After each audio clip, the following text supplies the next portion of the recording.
The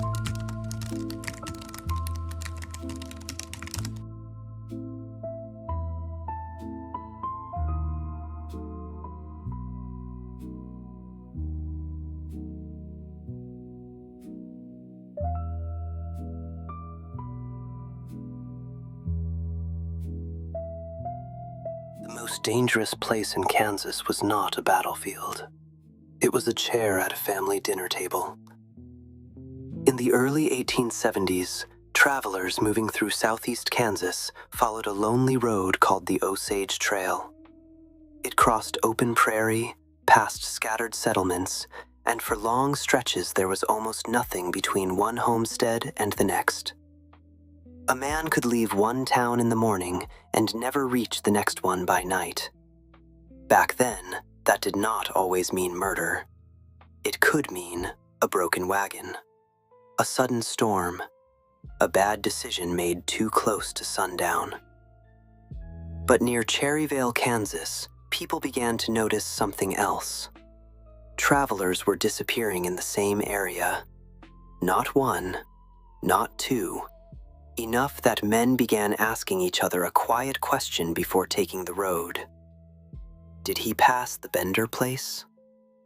The Bender place was not supposed to look dangerous. That is part of what makes it difficult to forget. It was a small cabin on a 160-acre homestead near the trail. A rough roadside stop where travelers could buy supplies, eat a meal, or sleep before moving on. There was an older man, usually called John Bender. There was an older woman, often called Ma Bender. There was a younger man, John Jr. And there was Kate. Kate was the one people remembered. She spoke better English. She moved through nearby communities. She claimed she could heal the sick. She claimed she could contact the dead. In that time, spiritualism was not just entertainment. Many Americans believed the dead could still speak through mediums. Families shattered by war and disease wanted one more message from the people they had buried. So when Kate Bender spoke about the other side, people listened. Some came because they believed. Some came because they were curious. Some may have come because they were lonely. And some came because they did not know the Bender house had a curtain. The cabin was divided by a hanging canvas partition. One side was the family's living space. The other side was where travelers were received. A person could sit down at the table. A person could accept a meal. A person could turn his back to the curtain. And that, according to later accounts, was the mistake. The strangest part of the Bloody Bender story is not only how many people died, it is how ordinary the trap looked. A table, a curtain, a meal offered on a long road in a place where turning away from shelter could feel more dangerous than accepting it. For a while, the prairie kept its secret. Then a man named George Longcore disappeared. His wife had died. He was traveling with his 18-month-old daughter, Mary Ann, leaving Independence, Kansas, for Iowa. A widower on the road with a child that small is not a legend. He is not a rumor. He is a man trying to move what is left of his life to a place where someone might help him carry it. They never arrived. This story will not turn the child into spectacle. It is enough to know this: she vanished too.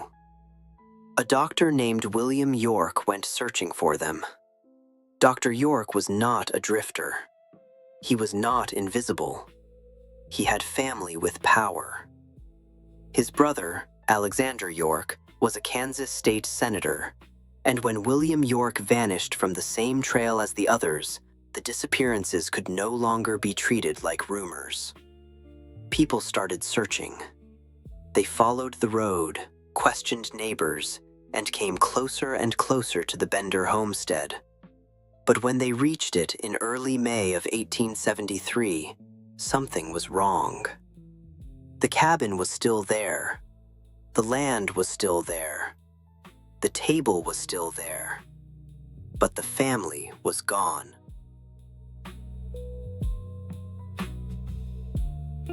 The Benders had vanished before anyone could arrest them. At first, that could have meant almost anything. Frontier families moved. People abandoned claims. Some left because the land failed them. Some left because the law was coming. But outside the Bender cabin, the searchers noticed the animals. Some were dead. Others were starving. No one had fed them for days. Inside the house, the rooms were nearly empty.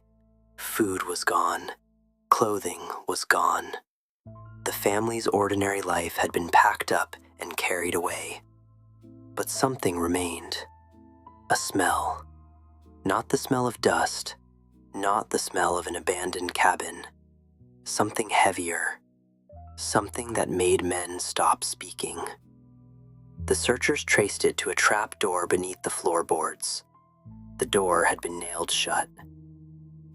When they opened it, they did not find a body. That was the first shock. Below the floor was a small cellar, dark, narrow, dug into the earth. On the stone floor were dried pools of blood, but no bodies. Only the room where bodies had been. The men broke the stone floor with sledgehammers.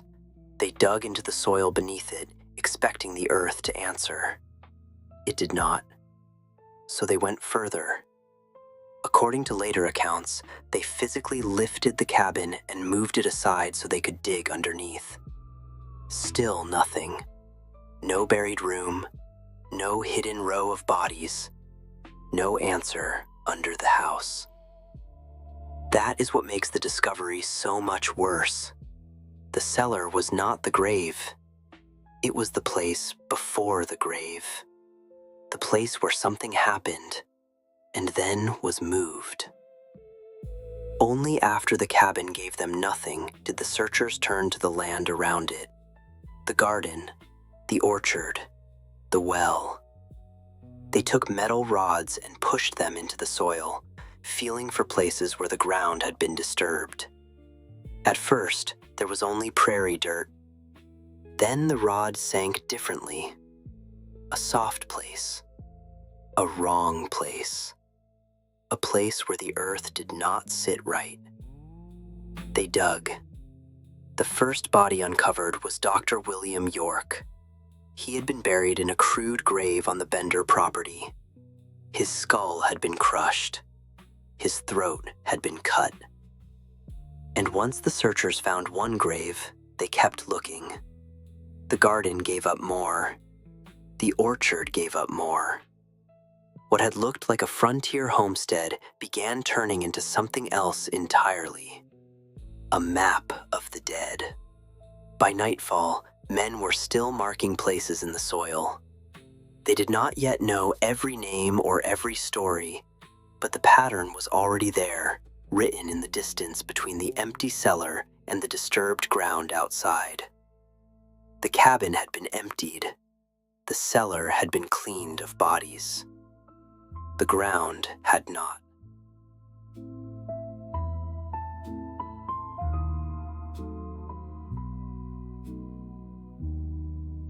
By the next day, more bodies had been recovered. The number changed depending on who was counting. 8 graves were reported early. Nearly a dozen victims became the common estimate. Some accounts pushed the number higher, but the exact count was never the cleanest part of the story. The cleanest part was the pattern. Blows to the head, cuts to the throat, bodies hidden in the soil. George Longcore and Mary Ann were found together. Accounts describe the child's death differently, and some details remain uncertain. This story will leave that uncertainty where it belongs, in the record, not in spectacle. Inside the cabin, investigators pieced together what they believed had happened. A traveler would come in. He would be offered food. He would be seated at the table with his back toward the hanging canvas curtain. Behind that curtain, someone waited close enough that the room did not need to change shape. A chair could scrape. A cup could be set down. A guest could lean forward over a plate, believing the people in front of him were the only people who mattered. They were not. Kate may have distracted him, or one of the others may have kept him talking. The victim may have thought he was being treated as an honored guest. The chair was positioned near the trap door. The curtain was behind him. The family was in front of him. And the danger was where he could not see. Then came the hammer. After the blow, the body was said to be dropped or dragged into the cellar.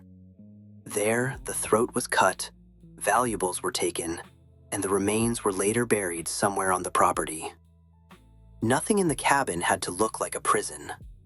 The weapon was not only the hammer behind the curtain, it was the manners around the table. It used politeness. It used hunger. It used the one rule every traveler wanted to believe. When a stranger offers shelter, you accept it. Newspapers gave the place names that sounded almost unreal. Devil's Kitchen, Hell's Half Acre. But those names came later. At the time, it was only a cabin. And that may be worse. A house that announces itself as evil teaches you to stay away. A house that looks ordinary asks you to prove you are not paranoid. The Benders were not waiting beside the road with weapons drawn. They were waiting with a meal. After the graves were uncovered, the farm became a destination. Reporters arrived with notebooks. Photographers came for images. Curiosity seekers walked across the ground where bodies had just been lifted out, and some of them carried away pieces of the cabin as souvenirs. The crime scene became a spectacle before it could become an answer. And while the public stared at the blood-stained land, the Benders were already somewhere else. Rewards were offered. Search parties followed rumors. People were arrested. People were accused. A railroad employee in Thayer, Kansas, later reported seeing 4 people who matched the Benders' descriptions boarding a train. After that, the trail thinned. Some claimed the Benders had escaped. Others claimed they had been caught and secretly killed. Kate was rumored to have survived under another name. The family itself was rumored not to have been a family at all. But no confirmed ending ever closed the case. That is the part that keeps the story alive. Not just the murders, not just the table, not just the orchard, the empty space after. By the time the law understood what had happened inside that cabin, there was no one left at the table to question.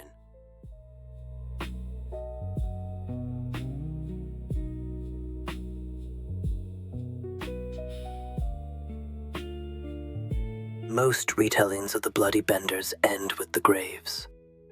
But the details that get left out are the ones worth listening to. Because this is not only a story about a murderous family. It is a story about a country still learning what isolation could do to people. The first layer is psychological. The Benders understood something simple about human beings. A traveler on the frontier could not survive by distrusting everyone. He needed directions, water, a place for his horse, and a roof when the weather changed. Suspicion might keep him alive one night. Trust was what got him across the country. The Benders turned that survival instinct into a weapon. They waited until danger had been disguised as routine. A plate on the table, a curtain on the wall, a trapdoor close enough to the chair that the room itself became part of the method. That is why the chair matters. Not because it was strange, because it was normal. A chair is not supposed to make history. It is supposed to hold the body at rest, to say the journey can pause here, to let a man put down his guard without dammit he ever had one. Inside the Bender house, safety was not removed, it was rearranged. Move the chair, hang the curtain, wait for a traveler with money. That was enough. The second layer is cultural. The Bloody Benders belong to the American frontier, but not the romantic version. Not the clean painting of courage, wagons, and open land. This is the frontier as fear. Sparse towns, long roads, weak law.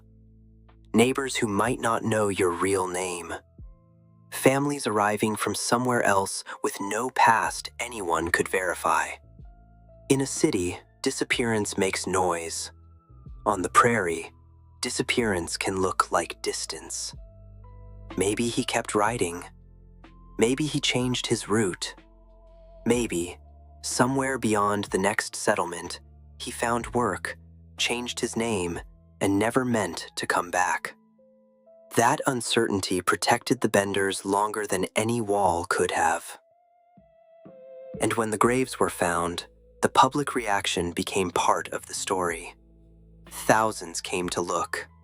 From nearby towns, from farther counties, from places that knew the Benders only through headlines, they came to stand on the same ground where the bodies had been lifted out.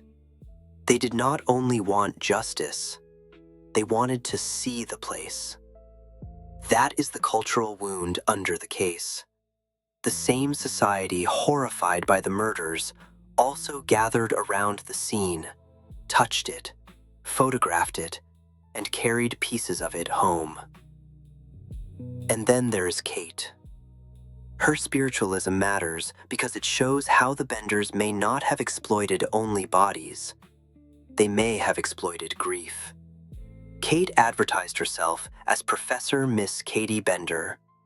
She promoted herself as a healer and spiritualist, someone who could cure the sick, locate lost items, and speak across the line between the living and the dead. That detail changes the house.